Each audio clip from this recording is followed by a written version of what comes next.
OpTic HecZ on the state of the CDL and Call of Duty. Basically, in quotes, they don't give a F-U-C-K about the casuals either. It's mind-blowing to me. ... Let's see what Hector, the GOAT, the boss. Let's see what he has to say. There is no reason as to why once the season starts, you get a break. That makes zero fucking sense. Yeah. And then I see people recommending things to like improve it, but it makes too much sense and it would make it successful. Therefore, they're not going to do it. It is the most fucking backwards shit ever. We lose momentum, especially in a time like this one where they literally are telling the world that they don't care about any of it. They don't care about the casual. Like back in the day, we used to, even up until next year, I think, it was very easy to say, you know what?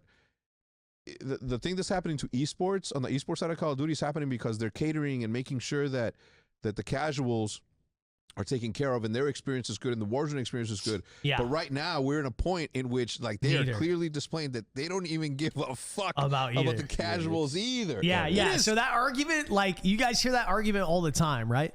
You hear that argument all the time that like a lot of the pros and a lot of people will complain about certain aspects of the game being the way they are because they're catering to the casuals, which for certain things is true and is completely reasonable and understandable. Because I mean, again, like 90+% of the people that play, probably even more, 95% of the people that play this game probably don't really consume much content, and they just play the game and they just chill. They're fine.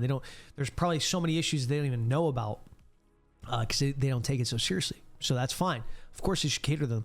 But what Hector's saying here is that, like, bro, they're not even catering to them. Not only is like the stuff that competitive players in the CDL and all their issues, what they talk about in shambles like it always is, so is just the core game itself. Like right now, what we're dealing with like the cheaters on multiplayer ranked and on Warzone ranked. Like it's just at the most insane level it's ever been at, and making the game an unplayable experience. And like I said before too, like some people buy Call of Duty like at a $70 value or whatever the game costs. I'm Canadian. It was probably $5,000 Canadian. They buy the game and they think like, okay, well, maybe I'm going to play a shitload of ranked, and that, you know, I'm paying for this game and it comes with all these things. It comes with, you know, multiplayer, zombies, all these experiences, and ranked is the thing that I'm really into. And that's why I buy the game every year. And like that whole group, that massive group of players can't even do that. Even casual players that like to play ranked, that like, you know, they might be in bronze or silver or gold, and they're always like going up and down, whatever, they're fluctuating or they're kind of plateaued, but they still enjoy that kind of a game mode. They can't really enjoy that experience right now. That's a whole aspect of the game that they can't really enjoy. Yeah, holy shit. But like, that's what he's talking about. He's like, normally people will make that argument that all these issues are happening because they're just catering to the casuals. It's like, bro, they're not even catering to anybody right now, bro. It's taken care of, and their experience is good, and the Warzone experience is good. But right now, we're in a point in which, like, they are clearly displaying that they don't even give a fuck about the casuals either. Brother. It's crazy. Look at Bose's face, bro. Look at Bose's face. I think they need to. This is the face of a man that has been defeated, bro.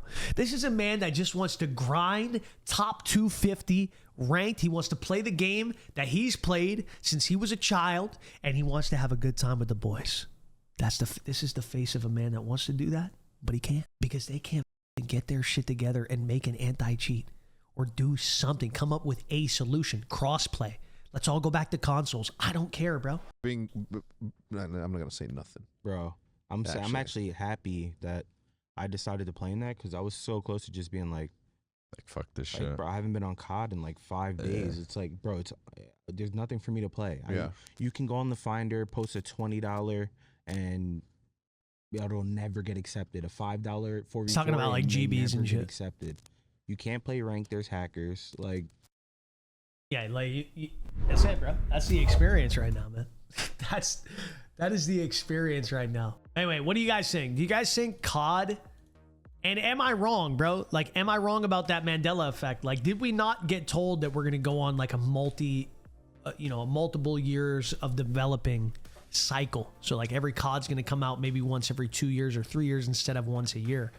Did that not happen? And like, what do you guys think? Do you guys think they should do what COD does? Or sorry, do what like games like Rockstar does? Companies like Rockstar do what games like GTA does? Where maybe not a decade per game, maybe not a game every 10 years, even though, like I said, that game might go insanely hard with that much love and passion poured into it. But, you know, every few years instead of every year. So we're not dealing with that whole process of like, the game comes out, the base of it and the core of it and the idea is kind of good, but there's so many issues and things like it's not where it needs to be. It's like 60% of the way there, and then it's got a bunch of different things you got to duct tape together. And then near the end of the game's life, it finally is almost there, and they kind of get it to a good place, and then boom, another COD comes out, and we're right back to square one. Or should they take the time to like really put an insane game together, play test it for a couple years, really put it together, boom, then release it? Holy shit! I think that would go hard. And they also said, if I'm not mistaken, I'm pretty sure they said they were going to be doing that, but